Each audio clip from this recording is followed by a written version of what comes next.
سلامونه نیکې هیلې لر او بر پاکستان افغانانو ته ملګرو دا د شمالي وزیرستان رزمک روډ دی.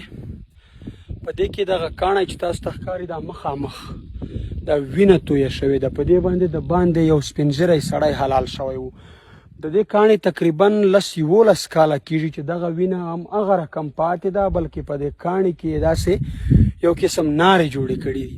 د دې وینې تقریبا د 11 کالو 10 کالو زیات وخت کېږي چې دا وینه په دې کاڼي همدغسې پرته ده او د بېګنایۍ چغې وایي دا وینه.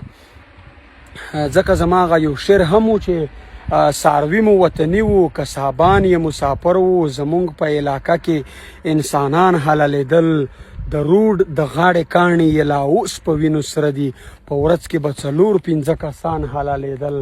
نه خیر و د استاز، نه د شاګرد، نه د امي، قسم د جوماتونو امامان حلالېدل. ښه بد پرېږده لکټ به په امسره پاسېدلو، په خدای داسې سپین ږیري بوډاګان حلالېدل.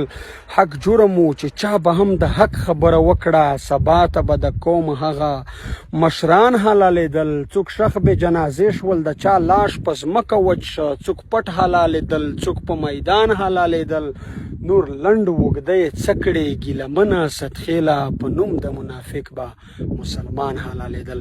نو دا کاڼی تاسو ته ښکاري ملګرو، د دې 11 کاله کېږي. دا د رزمک روډ په دې پراخه لویه لاره باندې د روډ د غاړې سره یې دلته حلال کړی و. نو ما درته د ثبوت په طور ویډیو ځینې جوړه کړه.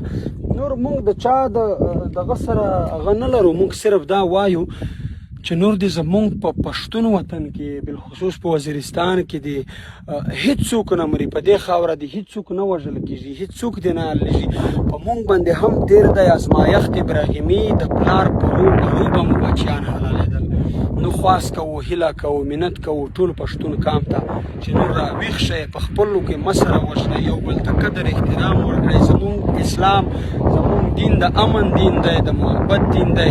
مینه وکئ، ژوند وکئ، تعلیم وکئ، خپل معاشره ته خپل وطن ته ترقۍ راوړئ. خدای مو ښاد لره، خدای مو آباد لره. هر چیرته چې وئ مونږ په دعاګانو کې یاد ساتئ. وایي که د وطن په ننګ شهید شوې، په تار د زلفو به کفن درته ګنډمه.